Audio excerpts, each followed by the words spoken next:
Good day, Mr. H here with you, ready to plunge into the trenches of the First World War.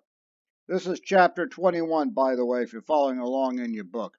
So, here we go. It's 1914, the worst war in history until, the next one. So, what's going on out here? Well, the U.S., as you've probably guessed, we're starting to become a world power, and if you've noticed, a lot of maps. There's going to be a lot more coming up because whether you like it or not, America, you're part of the world. That's what you wanted when you ventured into Cuba and into the Pacific. You're part of the whole thing. Now, the First World War, I'm kind of surprised it didn't happen earlier, but, people have been getting ready for it for a long time, and it finally showed up. In 1871, Germany united, defeated France, became the strongest country possibly on the planet. Good army, working on a navy, they start building that navy, and it scares Great Britain. France and Germany aren't friends with each other. Austria doesn't like France, had been defeated by Germany, but hey, they hook into alliance with the Germans because they see they're the up and coming power, and even Italy joins in the Triple Alliance in 1882. Germany doesn't like France. France has an alliance with the Russians. So now they got Germany spread out on two fronts. Even Germany would have a problem with this. And then when Germany starts building their navy, it scares Great Britain. So Great Britain has an alliance with France. Going to take care of the choke points. The French are going to fight toe to toe here, have the Russians come from the other side. This is the plan. This is called Plan 17. The French plan is plunge directly into Germany with everything you got. That's right, Plan 17, XVII. I wonder what the other 16 were. Yeah, I'm wondering about that too. Now, Germany sees they've got a problem here spread out on two fronts, and they have their own plan to win this thing. It's called the Schlieffen Plan. Yep, Schlieffen. He was the chief of staff at the time, and he came up with a plan for this great future war one day. Now, the whole thing starts when Archduke Ferdinand of Austria goes to Serbia and gets shot. Austria has a problem. You've got a lot of Serbs living in their country, and they want to be reunited with independent Serbia to the south. They sent Archduke Ferdinand down to Belgrade as a goodwill tour. And I don't know why they wanted to shoot Archduke Ferdinand, because everybody liked him, including the Serbian people. He could actually speak their language. As you can see, he cruises around with like next to no security, never had an issue, and boom, he gets shot. Here's the guy who shoots him, Gavrilo Princip. Actually, he hesitated the first time, and then the Archduke's driver took a wrong turn and landed up right in front of him. Had a second chance, made the most of it. Lucky him. Plunges the entire world, mostly Europe, into the first of two horrifying world wars. Here we are, look at this map again. Down here is Serbia. Serbia is now at war with Austria. Austria is demanding that they follow up leads, bring the guy to justice, etc., etc. Serbia is willing to cooperate, but Austria they gave them 31 demands, and Austria actually acceded to 29 of them. The other ones, being able to walk around with military forces, and it wasn't going to happen. So Serbia goes to war with Austria. Serbia can't fight Austria on their own, so they call in for help. Russia. Now, Austria takes a look at this and says that we're not going to take on Russia by ourselves, so here comes the treaty with Germany. And then when Russia takes a look at this, they call in France. And then Britain comes in, see how this thing spreads out of control. Italy did the smart thing and said, no, we're not part of this. They said our alliance is supposed to be defensive, and Germany's the one going to go on the attack first with this Schlieffen plan. The Schlieffen plan was very simple. Now, if they try to hit France, and they've been looking at each other since 1871, don't you think the French have fortified this border? Yes, they have. So if Germany smashes into these fortifications, you're going to lose a lot of people. Even if they make it through the other side, not going to have much left. So they were thinking, hey, I remember Genghis Khan and how he got around the Great Wall of China. How did he do that? He went around it, and that's what they're going to do. They're just going to plow their way through the Low Countries and hit France from up top. Now, there's a treaty from 1839 that Belgium is neutral, and Prussia, which had signed it, and of course Germany inherited everything from Prussia. So if they come into there, Britain's automatically in the war, regardless if they have a treaty or not. And that's exactly what's going to happen. The Schlieffen Plan. Here's a little bit better look at it. They're going to avoid the Netherlands. They'll come through Belgium, of course, Luxembourg. No one even notices it's there. They're going to swoop around the side. Here's how it's supposed to work. And they want the last soldier on the right wing to brush his sleeve across the channel. Here's Paris. And they're going to swoop their way all the way around. When the French are charging in here, they saw that coming. It wasn't hard to figure out. They're going to come down here through the Ardennes, pocket everybody, take France, and boom, the war in the West is over. Then they turn to the other side with the Russians, and they can let the Russians smash against them until they get tired of it, and they'll just make a peace with the Russians, and that'll be that. They're really going to squeeze the French for everything they got. Now, this is how the plan was supposed to work. This is what ended up happening. As you can see, here's France. They're not swooping around from France from behind. They're not going to make this angle all the way through. There's two reasons they can't do this. One, how are you supposed to keep these guys supplied, man? It is a long way to go. Give these guys food, these guys food, these guys food. It's starting to reach further and further out. It's just distance. And the second thing, the machine gun. Oh, yeah, the machine gun. They start ripping holes in the German line, and then you start contracting, and we end up with this. This is the Western Front. This is what people thought would happen. Fighting in the open. You might hide behind a tree and shoot at a few people, but this is exactly what ended up happening. Trench warfare. Because once those soldiers ran into each other and they couldn't advance anymore because of the machine gun and barbed wires and everything, first thing you do is you hit the deck. And then you start digging a little trench in front of you to try and keep the bullets from hitting you. And before you know it, that trench gets deeper and deeper. And before you know it, they're standing up to their eyeballs in it so you don't get hit. And when you stay there a very, very long time, look at this. They've added support walls over here. This might be aluminum, could be sticks. They've even got a walkway built here. I wouldn't be surprised they had Wi-Fi after a while, because you can tell they've been there for a very long time. And how long are they going to be there? A very long time. Here's the map of the front in 1914 and 1915 and 1916 and 1917. What I'm trying to tell you is that the Western Front does not move. They launch people at the trenches and people get cut to pieces and they don't advance anywhere. The Germans try it, they can't move. The French and British try it, they can't move. They start calling people in from the colonies to try and do this stuff. They can't move. It's just so many people dying, the environment getting destroyed. Do you know this is some of the richest farmland in the world? Yeah, because all those people died there. Especially a lot of champagne vineyards and things, very rich soil. Think about it. Even now, they occasionally hit a bombshell that hasn't exploded, or the plow hits a bone shard or something, man. I mean, this is just truly horrifying, and it is the worst kind of war you could imagine. Maybe even worse than the second one, because at least the second one, you got to move around a little bit. So they're trying to break through this line, and how are you supposed to break through it? They'd run through, you got the barbed wire, the machine guns, nothing moves, people dying in great numbers. And what are we trying to do? We're trying to stay out of this thing because, we don't really want to get mixed up in this. But it's kind of hard because who's our number one trading partner? Great Britain. So if we start sending ships out there, the Germans start hitting ships. Remember I told you about the British are going to blockade Germany. Well, Germany's Navy can't take on the British yet. They got the U-boats, undersea boats. They're going to hit every ship coming into Britain bringing food. And that means American ships. The Lusitania is a civilian ship and it got hit. That's a violation of international law. Now, the Germans claim that this thing was carrying weapons. The British say it wasn't. Turns out later it might have. But the really bad thing about this is there 128 Americans were on this thing. We're not at war with Germany. You fired at a ship. You killed 128 Americans. You're going to have a problem. Now, we've told people that you shouldn't really be traveling to Europe on a British or French ship, but you can't really stop them from doing it. Nonetheless, hey, still Americans, still have to look out for them. So the Germans backed off and said, okay, we won't hit any civilian ships, just straight military stuff and freighters that are carrying stuff to Great Britain. By 1917, this British blockade is really starting to affect Germany. You're starting to have starvation, you're getting food riots.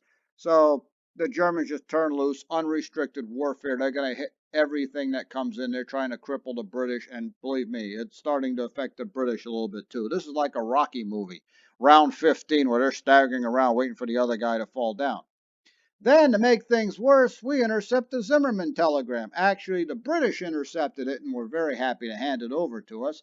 Apparently, Germany was offering Mexico the opportunity to get Texas, New Mexico, and Arizona back if they went to war with the United States alongside Germany. As you can imagine, we're already upset at them for hitting American ships, and now you find out about this. We don't know how serious the Germans were about this thing.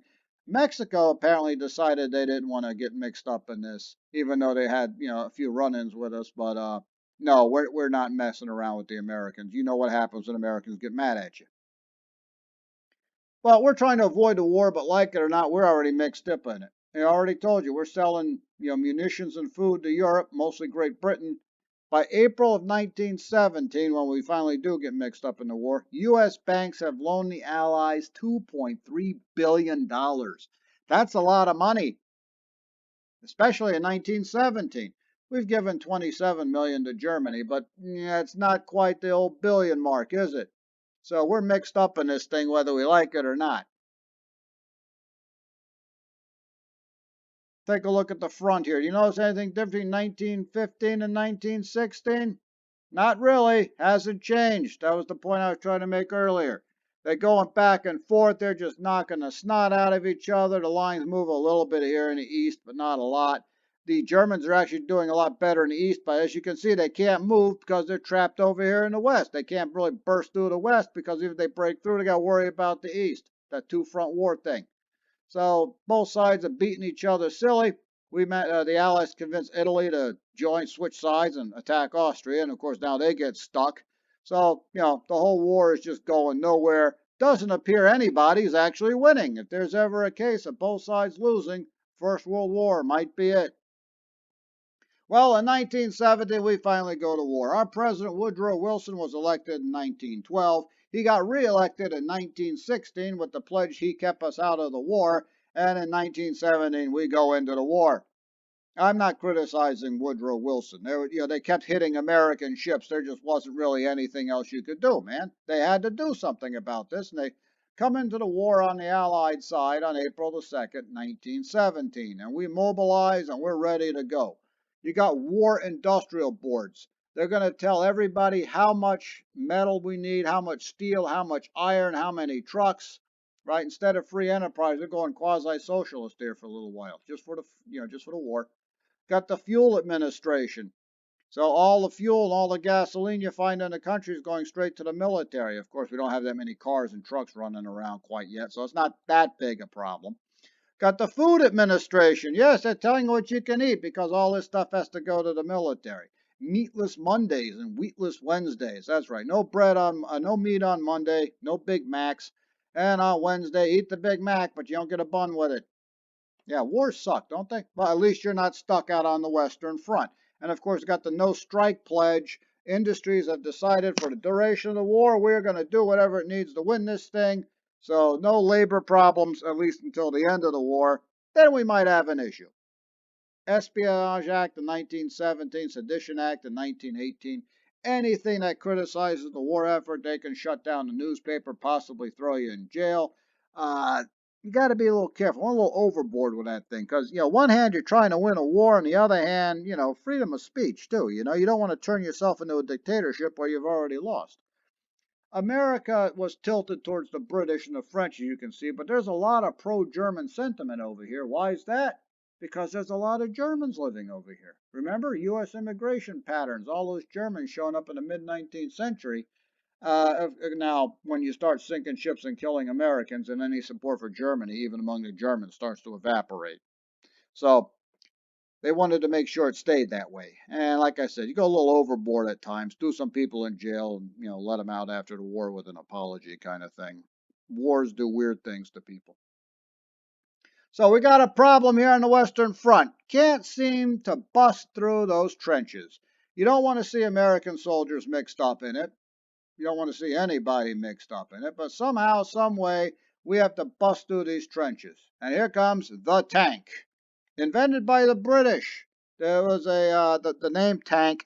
They wanted to call them land ships originally, but they came up with the word tank in case, the Germans broke into the communication. So they called it a water tank. They were moving to the Western Front, and hence the name tank. And this thing, the idea is to smash through the barbed wire because, machine gun fire isn't going to stop this thing. You smash through the wire, you shoot up everything, and infantry runs in behind it. So maybe you break the line. It didn't break the line. It moved a little bit, but not enough because, first of all, this is new technology. And the problem with new technology is that it doesn't work the first time out. So like all kinds of this thing tends to break down a lot. It gets really hot in here. I had a crew of 18, man. People pass out and even die. Get stuck in a trench too. Because look at it's got this point and everything. But tanks are gonna get better. How about airplanes? They called them aeroplanes in the beginning, later airplane. The airplanes, we invented them over there at Kill Devil Hill there on the coast. Orville and Wilbur Wright, and they were still new technology. In the beginning, they flew the planes over the trenches as observation. I know where the trenches are, how deep it is, how many soldiers they got coming up, this kind of thing. And then they would see other planes, German planes, British planes, and they'd stare at each other and decide maybe we need to shoot the other guy down. So in the beginning, they would actually fire shotguns at each other. Yeah. And then they said, what if I put a machine gun on the front of this? What's the problem here? Yeah, you could actually, blow your own propeller off. Then they had the idea of putting armored plating on the back of the propeller. A little bit better. Of course, you could hit the bullet and it come right back at you. But they eventually invented a timer where you timed the bullet shot going through the propeller arc. And it worked most of the time. Now, you didn't even bother with a parachute. They weren't flying high enough. So if you got shot down, you didn't really have time to jump out. Or some people try to jump out at the last second. As long as you didn't land nose first, you might actually be okay, because if you land nose first, they're going to smash that engine back up through your face, and that's all she wrote. So if you did get shot down, you try to land like this, and then, hopefully you can jump out of this thing before it blows up or hits something. Don't want this happening to you. Believe me, flying an airplane is a risk, because basically this is a lawnmower engine in 1914. Tell you, World War I's tough. And then the worst method they came to try to break the deadlock was trying to use poison gas. And that was just horrifying because nobody really knew what to do with this stuff. And sometimes it worked, sometimes it didn't. Sometimes they launch it in shells and it blow back in your face and everything with the wind. And then when you got hit by this stuff, originally mustard gas, if it didn't kill you, sometimes you wish it did, because some people really got messed up with that stuff, emphysema and stuff they never really recovered from. And it was just really horrible.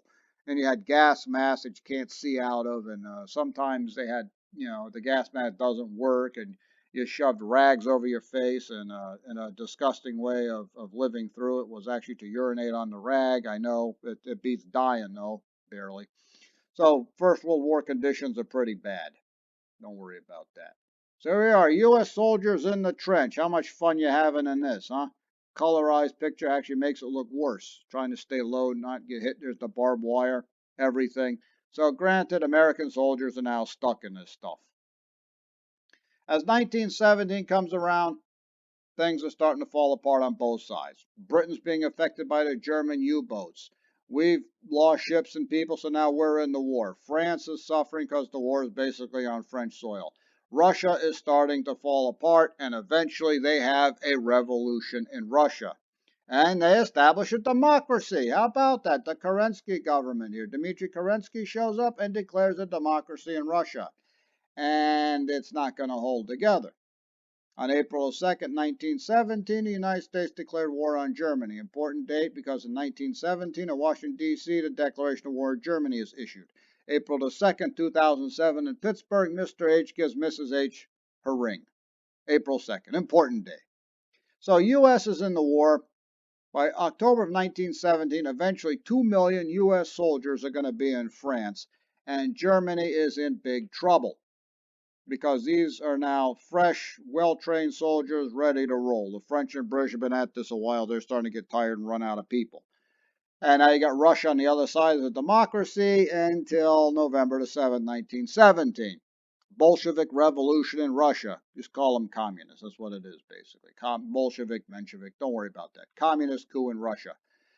And they're going to take Russia out of the war. So, weirdly enough, Germany wins the First World War in the East.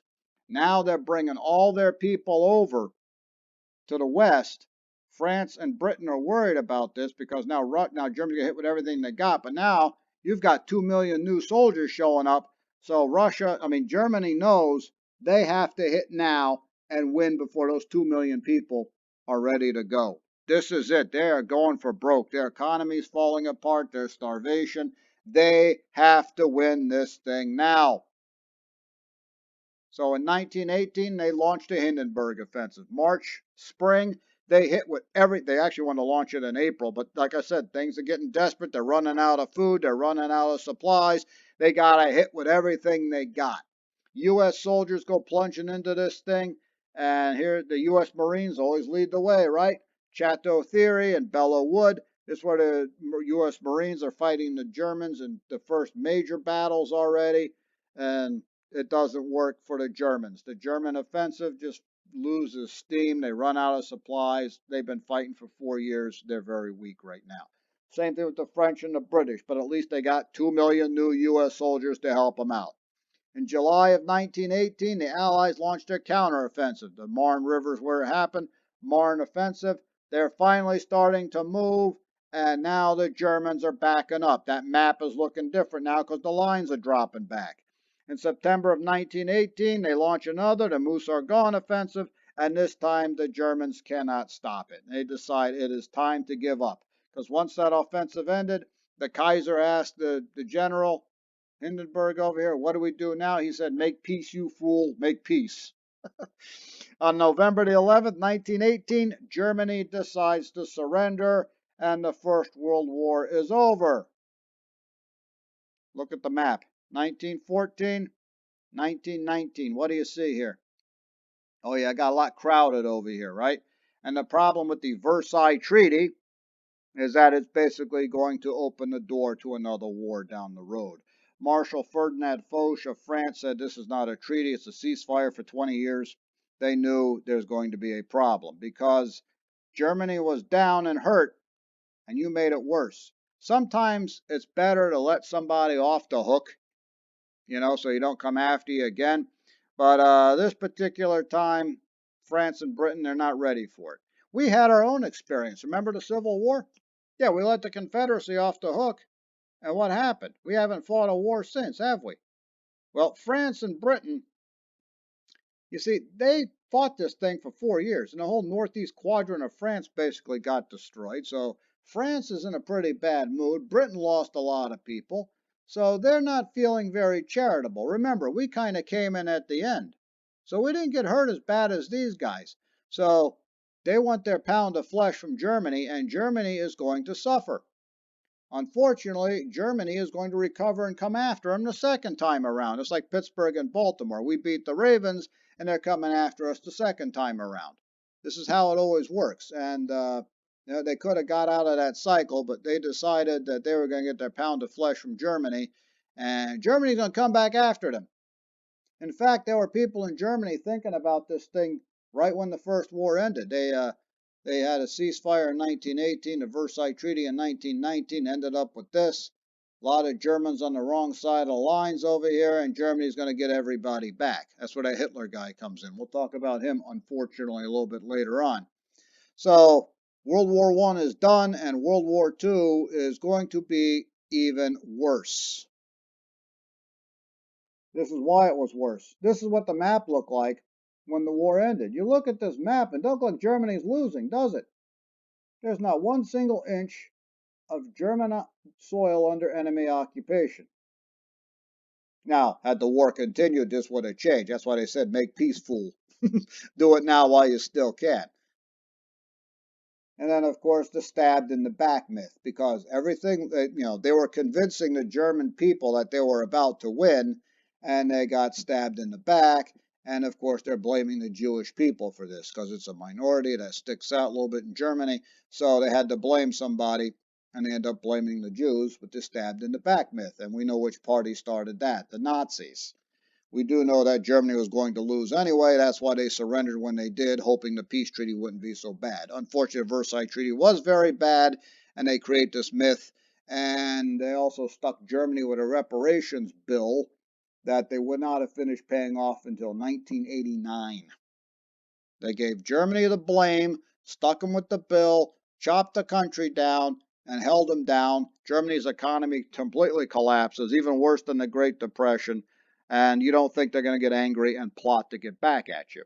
And when do you think the plotting to get back at them started? The day the First War ended. In fact, they even hid a submarine in a warehouse in Berlin on November the 9th of 1918. Yeah, the First War wasn't even over yet. The clock hadn't hit zero, and somebody was already thinking about round two. Now, Europe got destroyed. Germany got wrecked. France badly hurt. Great Britain, they're not looking for a rematch. Germany, Russia's got a whole revolution going on over there. Eventually going to, become the Soviet Union. The war worked out for us because, we're not connected to Europe, so we didn't really get damaged. We took 58,000 casualties, but compared to what France, Britain, and Russia and Germany went through, who's going to notice that? Over here, factory production shot up by 33%. Now, unskilled wages up 20%. Everybody got drafted, so I need somebody working the factory, and there's nobody around, and hey, I need somebody. If you have no experience, in you go. You got the job and a 20% raise. The GNP of the economy skyrocketed 43%. This isn't even theoretically possible, but it happened because suddenly the government's buying all the stuff that come out of a factory, and people have money and they can spend it. So the GNP goes up. And of course, the automobile industry expanded. It was already growing, and now you need tons of trucks and even tanks. So, boom, the automobile industry just exploded. When everybody came back, you're making tractors, which isn't that big a difference.